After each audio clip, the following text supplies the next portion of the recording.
Hi வணக்கம், welcome to happy Titbits. இது வரைக்கும் நம்ம சேனலுக்கு சப்ஸ்கிரைப் பண்ணாதவங்க சப்ஸ்கிரைப் பண்ணிக்கோங்க அண்ட் கூடவே பெல் ஐக்கானையும் ப்ரெஸ் பண்ணிக்கோங்க. அப்போ தான் நான் இதுக்கப்புறமா அப்லோட் பண்ணுற எல்லா வீடியோஸுமே உங்களுக்கு நோட்டிஃபை ஆகும். இன்றைக்கி நாம் பார்க்க போகிற ரெசிபி மஷ்ரூம் பிரியாணி சீரக சம்பா ரைஸ் வச்சு எப்படி செய்யறதுன்ட்டு பார்க்கலாம். இன்றைக்கி அதுக்கு நான் 1.5 கிளாஸ் அளவுக்கு சீரக சம்பா ரைஸை 2 வாட்டி நல்லா ரின்ஸ் பண்ணிவிட்டு தண்ணி ஊற்றி ஊற வச்சுருக்கேன். இப்போ தான் ஊற வச்சுருக்கேன். இது ஒரு 15 மினிட்ஸ் ஊறட்டும்.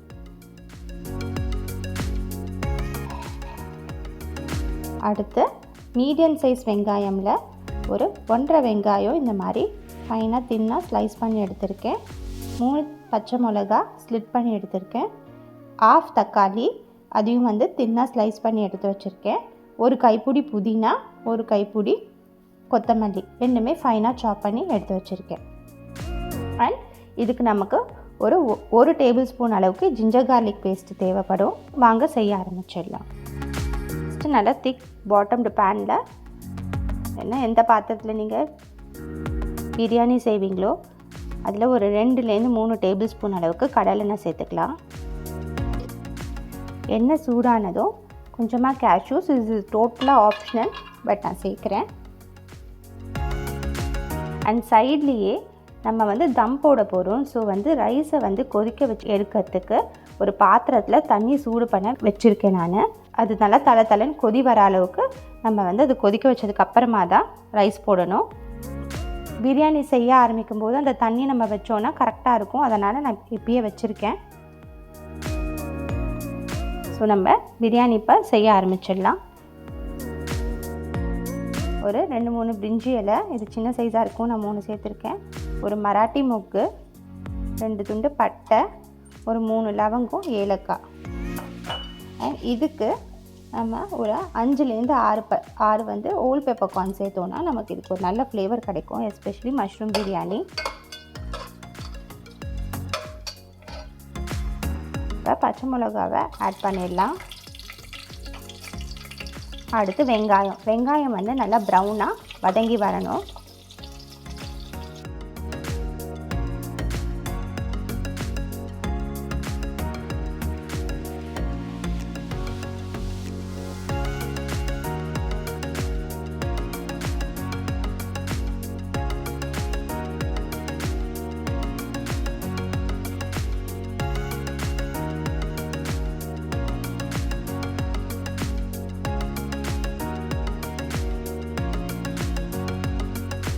இது நல்லா கோல்டன் ப்ரௌன் கலர் அளவுக்கு வதங்குற வரைக்கும் இப்போ இதை வதக்கிக்கலாம்.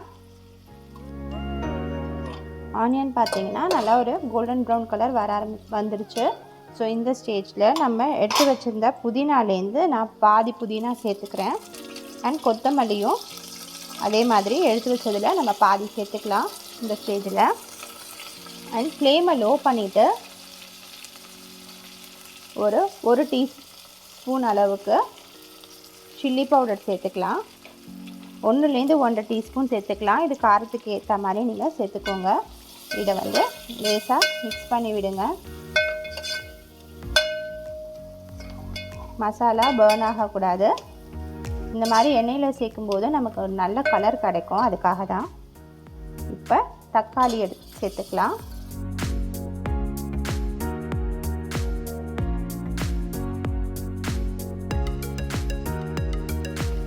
இது கூடவே நம்ம இப்போ இஞ்சி பூண்டு பேஸ்ட்டையும் நம்ம சேர்த்துடலாம். ஒரு டேபிள் ஸ்பூன் அளவுக்கு இஞ்சி பூண்டு பேஸ்ட்.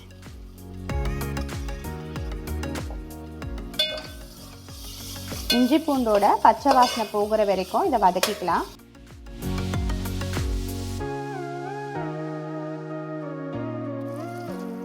இஞ்சி பூண்டோட பச்சை வாசனை போனதுக்கப்புறம் நம்ம 200 கிராம்ஸ் ஆஃப் மஷ்ரூம், ஒரு பேக்கெட் நான் கட் பண்ணி வச்சுருக்கேன், பட்டன் மஷ்ரூம், அதையும் சேர்த்து நல்லா மிக்ஸ் பண்ணிக்கலாம்.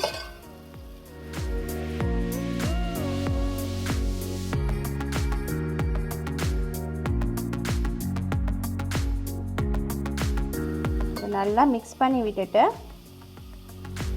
ஒரு தட்டு போட்டு மூடிடலாம். ஒரு 3 to 4 மினிட்ஸ் இது நல்லா குக் ஆகட்டும். தண்ணியில் கொஞ்சமாக உப்பு சேர்த்துக்கலாம். கொதி நல்லா வரட்டும்.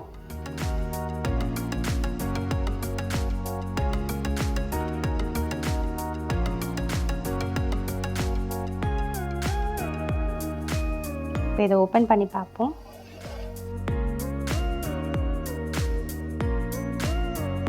மஷ்ரூம்லேருந்து நல்லா தண்ணி விட்டு மசாலா நல்லா குக் ஆகிருக்கு.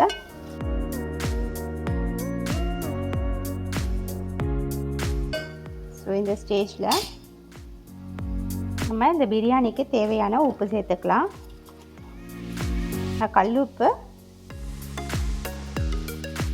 இப்போ ஃபஸ்ட்டு 1.5 டீஸ்பூன் அளவுக்கு நான் சேர்க்குறேன்.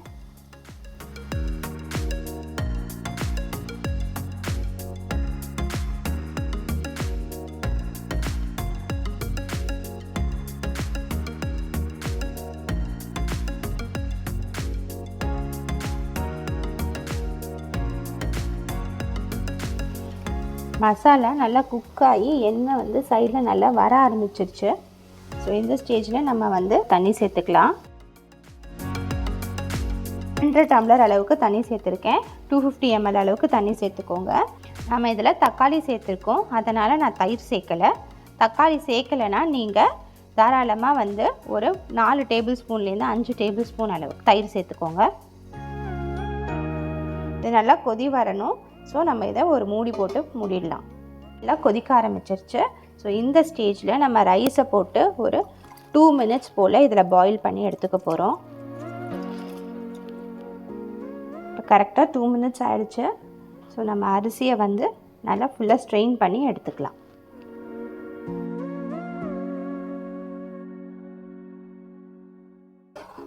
இதுலேயும் பார்த்திங்கன்னா நல்லா கொதிக்க ஆரம்பிச்சிருச்சு தண்ணி. ஸோ இதில் உப்பு கரெக்டாக இருக்கான்னு பார்த்துக்கோங்க. ஒரு கல் உப்பு நமக்கு கொஞ்சம் உரைக்கிற மாதிரி இருந்துச்சுன்னா பிரியாணிக்கு கரெக்டாக இருக்கும். ஸோ எனக்கு கொஞ்சம் பத்தலை, நான் சேர்த்துக்கிறேன்.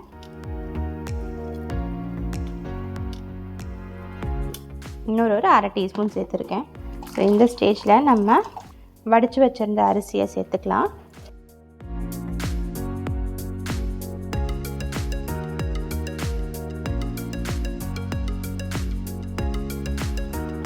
தண்ணிக்கும் அரிசிக்கும் லெவல் கரெக்டாக இருக்குது.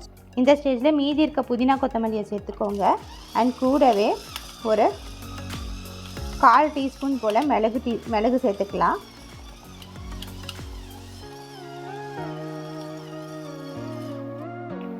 அண்ட் இது கூட ஒரு 1/2 டீஸ்பூன் போல் நான் பிரியாணி மசாலா சேர்க்குறேன். பிரியாணி மசாலா இல்லாதவங்க கரம் மசாலா சேர்த்துக்கோங்க. ஸோ இதை கரெக்டான பிளேட்டு போட்டு மூடிடலாம். ஹை ஃப்ளேமில் ஒரு ஃபஸ்ட்டு 3 to 4 மினிட்ஸ் வச்சுக்கோங்க. பார்த்திங்கன்னா நல்லா ஆவி வருது. ஸோ ஒரு 4 மினிட்ஸ் ஆகிடுச்சு. இப்போ வந்து ஃப்ளேமை லோ பண்ணிவிட்டு இது மேலே ஒரு நல்ல வெயிட்டில் தண்ணி பிடிச்சி வச்சுடுங்க. ஸோ இது வந்து இன்னொரு 10 மினிட்ஸ் போல் அப்படியே குக் ஆகட்டும்.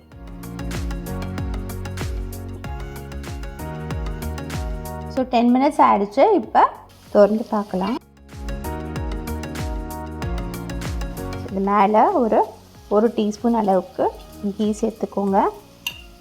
அண்ட் கூடவே ஒரு 1/4 லெமன் நம்ம பிழிஞ்சிக்கலாம். அதில்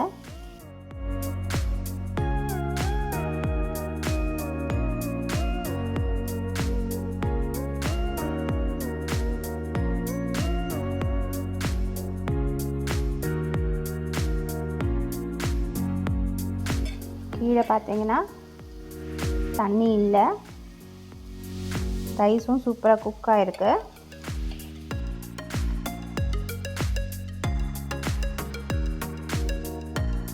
ஸோ இதை நம்ம இப்போ பிளேட் பண்ணிவிட்டு பார்க்கலாம்.